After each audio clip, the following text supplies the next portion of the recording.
and welcome to my video on homeostasis and organ systems.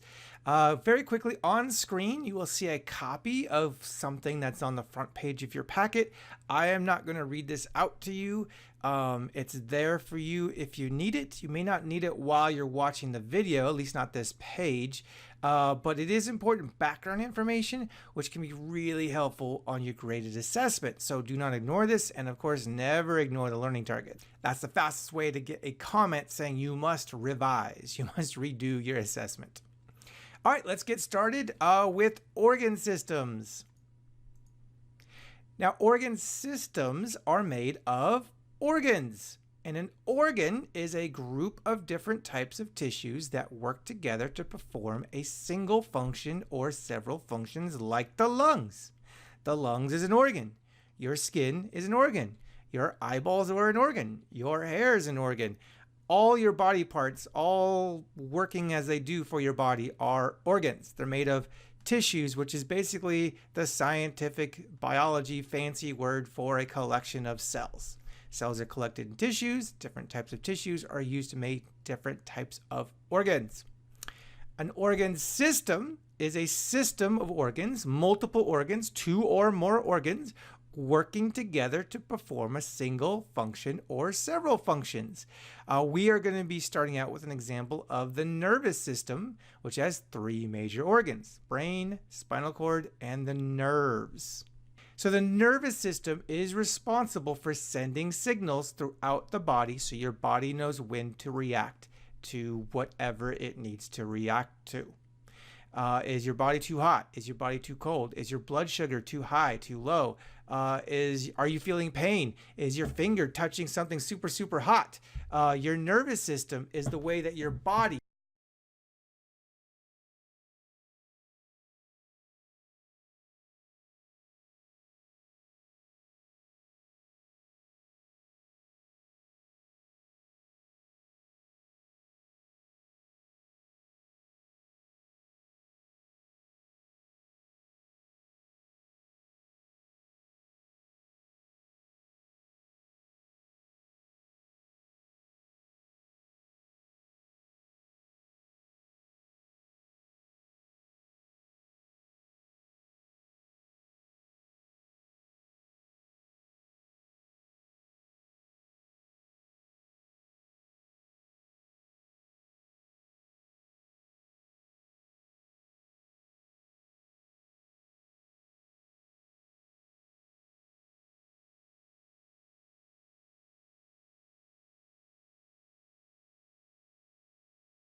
The brain, I've kind of already covered it, but that's the major processing unit of the nervous system. It receives, processes, and sends out messages to and from other organ systems.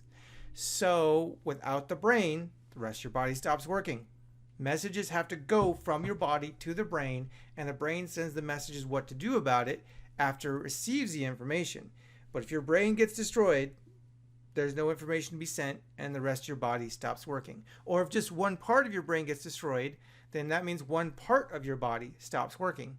And depending on what the part is, maybe that means you die, maybe that means you're disabled, maybe you just survive, but there's something about you that doesn't quite work like it should be.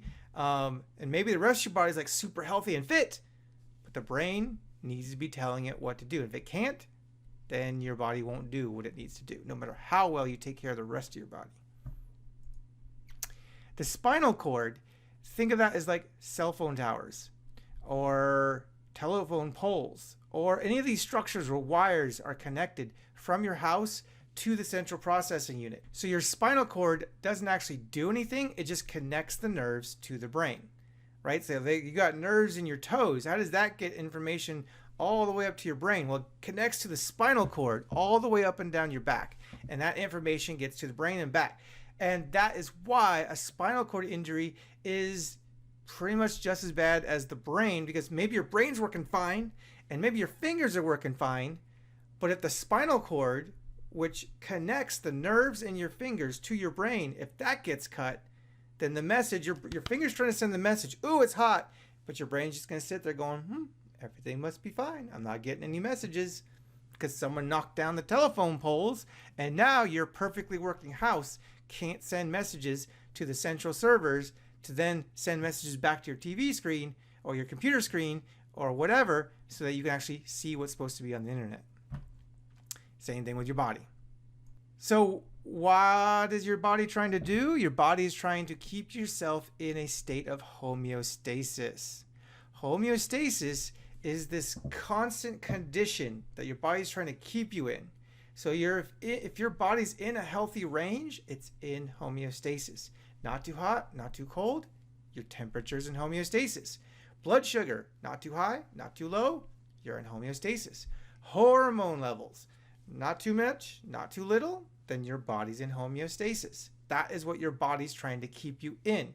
If you're out of homeostasis, too much or too little of something like temperature, blood sugar, hormones, that can cause real harm to your body, possibly even death. So your body's constantly checking to make sure you're in homeostasis. Now, how does homeostasis get maintained? What does your body do to maintain communication? It uses feedback loops. Feedback loops keep our internal conditions, that's our inside conditions, like body temperature, within that safe and healthy range. Because if you get too hot, your organ systems, they can't work when it's too hot. They might start to fail and you'll die. Too cold, things start to happen more slowly. Cold slows things down, but that means your body's not moving as fast as it needs to and you could die. So your brain is trying to keep your body in homeostasis. So using the example of temperature still, if your body needs more temperature, more heat, it will enter a positive feedback loop. Positive doesn't mean good or better. It just means more. You need more of something. So when you're too cold, you need more heat. So your body enters a positive feedback loop. So feedback is sent to the brain saying, need more heat. And the brain goes, okay, I'll give you more heat. I'll start making you shiver. When you start to shiver, then your body is using energy to move, because whenever you move or take action, you use energy. And when you use energy, you create heat. That heat heats you up, trying to get your temperature back up. And then your brain goes, okay, are you good enough? And then your body goes, no, it's still too cold. Keep it going. Your brain goes, all right, keep the shivering going. Are you good now? And your body goes, no, it's still too cold. Heat it up. And your brain goes, okay, I'm going to keep you shivering. Is it good now? And your body goes, okay, now it's good. Stop shivering. We're warm enough now. We got the heater on. I changed my clothes. We're good. And then your brain kills the feedback loop because now you are in homeostasis. A negative feedback loop is the same thing.